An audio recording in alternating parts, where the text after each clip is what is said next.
Hello to all, it is I, Steam Joe. I hope all is going well for you right now. I am back with another recap / review of Samurai Jack. This is for Season 5, Episode 3, and as we all know, it is on Toonami now. So, by being on Toonami, the show has matured so much from its original days back on Cartoon Network in 2001. And in my opinion, it just matured into something so much better. And that's not to diss the old Samurai Jack episodes, but I feel like the show has grown up to be something that's perfect. I said last week that episode 2 of Season 5 was the best Samurai Jack episode of all time, and I still feel that way. And also, episode 2 of Season 5 really pushed the bar, it raised the bar for animation as far as storytelling, fight choreography, visuals, sound effects. I mean, episode 2 was just like legendary, and it will stand the test of time way after Samurai Jack Season 5 is done and the series as a whole is done. But it pushed the bar for animation, and Season 5 is the best so far. Episode 3 was not as great as episode 2. It was still a great episode, but it didn't reach the heights of episode 2. But I feel like episode 3's purpose really wasn't to outdo episode 2, but just to progress the storyline from 2. So episode 3, we have the conclusion, looks like, to Aku's children versus Samurai Jack. We get to see Samurai Jack in his younger self. And we also see a returning face from episode 2. But before I get into all of that, let me start off the review first. So episode 3 picks up immediately after episode 2, and we find Jack in the river that he jumped in to save himself from Aku's children. He detonated a bomb inside the temple that Aku's children were chasing him in, so it looks like he doesn't have to worry about them right now. But what he does have to worry about is a knife that is lodged in his stomach pretty deep. So he is still floating in the river. He regains consciousness, but then he looks at a frog, and then the frog tells him, "They're coming." He yells it out. So then he finds a log, Jack does. He grabs onto it and starts to swim in the water to try to hurry up and get to shore. But then he passes out again. He loses consciousness. He wakes up again. It is nighttime, and he is finally able to stand on his 2 feet. He does that, and he is covered in blood. I mean, he has cuts everywhere. He looks dazed and confused, and he finds this forest. He walks into the forest, and then that's when he sees the figure in the green mist again on the horse. And I don't know who that is yet. I'm assuming that, and this was my thought from episode 2, maybe he or she is Death. And the reason why I say that is because most of the time Jack sees that, it seems like, well, maybe except for episode 1, but on episode 2, I know when he was close to death, then he saw the figure. And I don't know who that is. I know as Season 5 progresses, we'll learn more information about who that is. But so far, I'm thinking that could be Death. I don't know. So Jack walks in the forest, and he is trying to find shelter. He is leaving blood everywhere on trees and the grass. He finds a cave. He goes inside the cave, and that is when he removes the knife from his stomach. He screams, and then he loses consciousness again. He wakes up to find his younger self yet again, just like in episode 2, in front of him, basically dogging him out. And this one is more monstrous, this version. It's basically his consciousness, but it's a younger self. But a ghostly figure, I guess you could say. But this one is more monstrous. He has razor sharp teeth, and he has a lot of them, like a shark or something. And he tells Jack that he's scared. He tells younger Jack tells older Jack that he is scared because he never killed a human before. So then younger Jack says, "You've killed mountains of mechanical bots and androids and everything, but you never killed a human." So then younger self tells older Jack that the rest of Aku's children will find him now, and they will kill him. But then younger Jack says, or is that what you want? You want them to kill you. So older Jack says, no. Then he loses consciousness again. But then that's when we get a flashback of Jack as younger Jack. And he is riding with his parents, mother and father. And their ride is attacked by thugs. Their guards are wiped out within seconds. So Jack's father steps out with his katana, and he confronts the thugs, and they tell Jack's father that there's nothing he can do. They killed all his guards, and he was next. So then Jack's father stands there and tells them he will give them a choice. He said, your choices and my choices have led us to this conclusion. So then Jack's father said, I will give you a choice. You can run and live, or you can stay and face your destiny. So then the thugs are like, well, no, you're going to die. So then one by one, Jack's father slices them in half, cuts their heads off, and some of the blood actually shot all across Jack's face.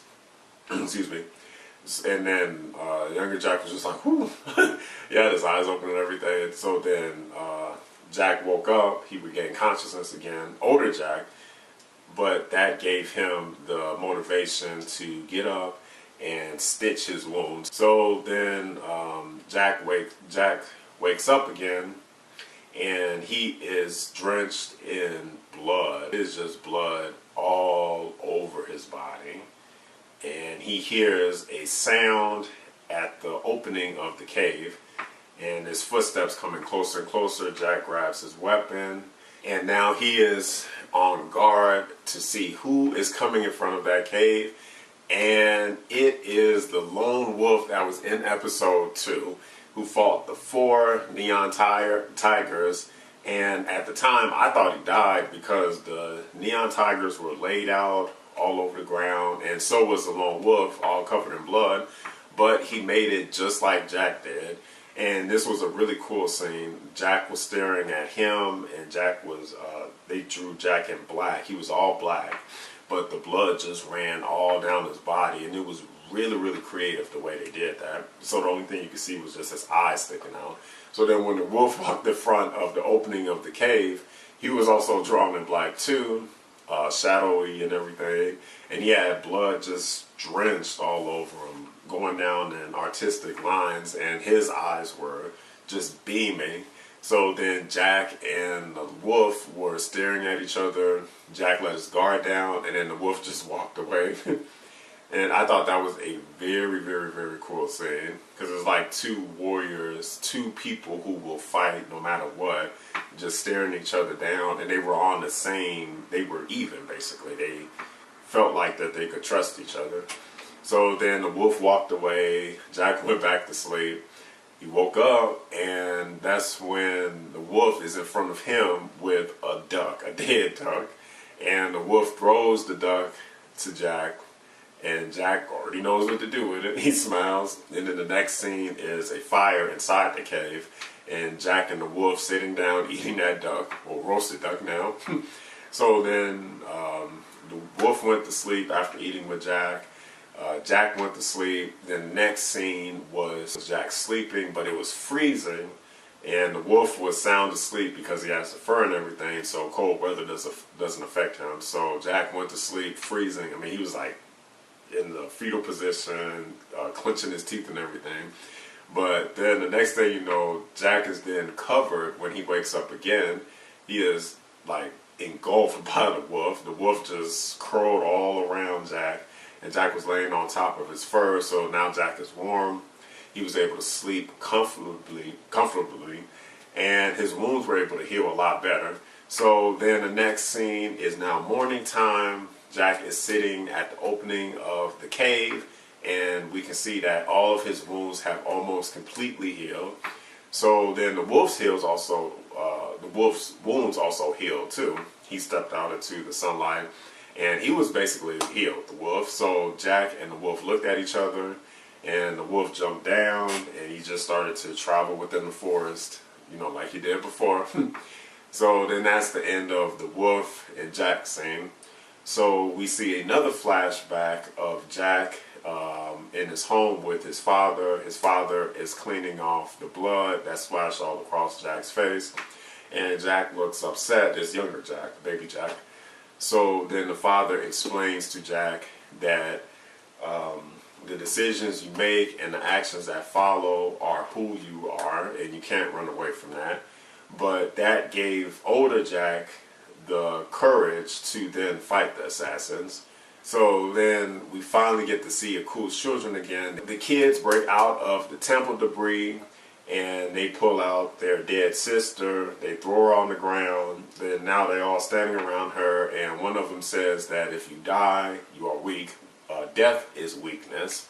So then they set off to find Jack. They jump in the river. They swim down the same path he did.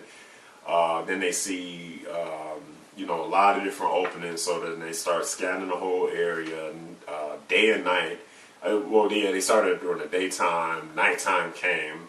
Then one of them went all the way up to the top of a tree, and the other one stayed low, just waiting at the ground level to see if they can find Jack. So then morning came. Then they went back in the river, searched all throughout. Then they finally found Jack's blood prints, and they were all in the grass, all on the trees. And before they found the blood prints, though, it was a funny scene because they were deep in the forest and they saw a deer, and they didn't know what the deer was. So then they see another one, and then they're like, whoa, what is that? Because remember, when the kids were first born, the only thing they knew was that cave that all the other worshippers of Aku were in. And the only thing they knew within that cave was to kill Jack. So they never saw nature, or anything. So it was really funny because they was like, well, what do we do? What is that? Then they started to get upset. The deer ran away. But I thought that was a pretty cool scene. So then they find the blood prints. They follow them deep into the forest until they get to this open area in the forest. So they're all standing there with their weapons drawn. And then we hear Jack's voice, and Jack repeats the same thing that his father, I guess you could say centuries ago now, told the thugs, when they were trying to kill him, which was, you can run and live or stay and face your destiny. So then the children were like, we're going to kill you, and then Jack says, okay. So then Jack comes out, and then that's when we get a fight scene. And this fight scene had so much detail. It was almost as good as episode 2's fight scene. It didn't have as much, elements. But what I did like about this fight scene was the way the environment was used. So Jack and the assassins were running, then they ran into like this white background area. Basically, the background was white, but then you could still see like the outlines of the trees and everything. But then Aku's children and Jack still had their same colors, but I loved how the two colors kind of contrasted each other. But it was just like really, really cool, really artistic and everything. And then Jack started to fight them one by one, picking them off. So he threw a spear in one of them out of nowhere. Then another one he threw a sword into, and then the sword took the assassin and stuck her up against a tree. And that's when you could really see Toonami's effect on the show yet again, because none of that would have even been possible on Cartoon Network. So those was really cool details within the fight scene, and then the visuals that were being used. So then the end of the fight scene was only a few more assassins left. So then Jack runs to the end of the tree branch over the cliff. He then drops his spiked club that he was using to fend off the assassins earlier in the fight. He drops that, and that falls like deep. I mean, and when the camera angle shows how deep or how high the cliff is from the ground, if you fall, you dead. So then Jack then puts his fist up, and he's like, let's fight. But Jack is doing this all for an advantage, and this is the best part of the fight for episode 3, in my opinion. It is Jack versus Aku's children, one-on-one. And so the first one comes up, because there's 3 left out of the 7. So the first one comes up and runs to Jack. Jack is still standing there with his fist up. And she has a spear. She's striking this and that. Jack is dodging all of them. And he is acrobatic, man. So then he kicks her in the face, grabs her shoulders, throws her straight off over the cliff. She falls. Another one starts running up with these 2 daggers, and then Jack closes his eyes. He has his fist up. He's in more of a fighting stance. And as soon as she gets close to Jack, Jack punches her right in the face, clean in the face, so clean that her head, her neck twists. It's like a 360 twist or something, maybe even 720. Blood shoots out, and she is out. She falls over the cliff herself. So then the last one is now running towards Jack. She has a chain weapon, and both Jack and her are going toe for toe, tit for tat. Then the chain wraps around the tree. Jack and the assassin are swinging, but then Jack was able to kick her in the face and throw her off balance. Then she has to grab the end of her weapon, and she's basically holding on for dear life. Jack swings back up on the tree branch, and he's just standing there. So then as the assassin is hanging from the chain weapon, she's screaming, Jack, you'll die, I'm gonna kill you. And then I'll get rid of the parasite you are, and the Aku will be free of the parasite that is you, Jack. And then she was like, I'll kill you. So then slowly Jack loosens the chain on the tree until she falls just straight into, she falls down. I mean, it's crazy. It is insane, people. It is insane. So violent. But it's the power of Toonami. So then she falls with her chain weapon, and then Jack is at peace. He breathes a sigh of relief. But then the side of the tree branch that he is on breaks apart from the main area of the tree, and then Jack falls. So then he's screaming, ah! And then the episode goes off, music comes on. And I was like, what? That's crazy. Because I didn't see it coming. So that was the end of episode 3 of Samurai Jack. This was another great, amazing episode. In my opinion, not as good as episode 2, but still in its own right a great episode, amazing episode. And I love how it progressed the storyline. So now it's not, okay, Jack is constantly running away from Aku's children. They was able to wrap that arc up pretty fast, but add so much detail, it felt like it wasn't too short. It felt like it was just perfect. And that's what I love about season 5 so far. They're packing so much content into each episode. You feel so many emotions when you watch an episode of Samurai Jack season 5. It's just amazing how much they're able to do with, the limited amount of time that they have. The producers, the writers. I mean, great job. Again, I have to keep thanking these guys because they are doing legendary work with this show. The voice actors, the writers, the directors, the producers, everybody. Great job. This show is just amazing.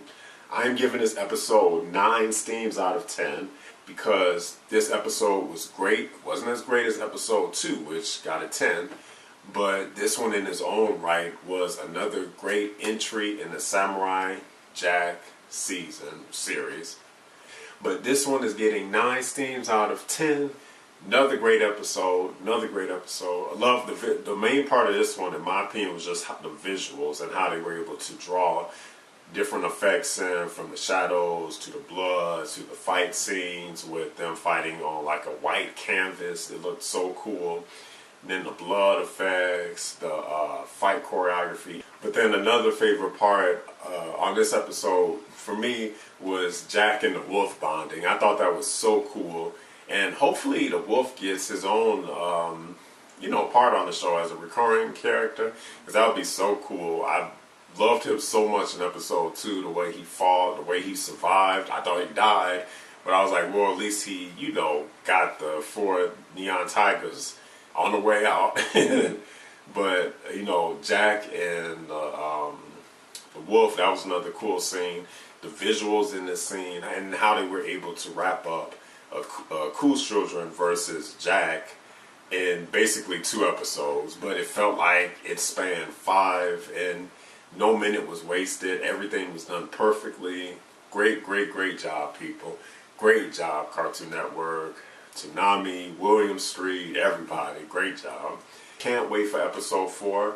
I want to see where the story goes now, because there's a chance that the last assassin who failed, she was never injured, with the weapon or with Jack's fist. So there's a chance that she could still be alive. If Jack made it, then there's a pretty good chance that, if Jack makes it, I'm sorry, then there's a pretty good chance that Aku's daughter will make it too from the fall. So if that's the case, then we'll see if then Aku's daughter will then become a hero, and if she will then follow Jack and learn more about life, and maybe Jack will teach her, and then that'll in turn give Jack peace with what he's been going through so far. But we'll see if that's the way the story will go. But great episode, 9 streams out of 10. Thanks guys for watching my recap/review of Samurai Jack episode 3 season 5. Like, comment, share, and subscribe, and stay tuned for more great content. Thanks for supporting me, and as always, Steam Joe out.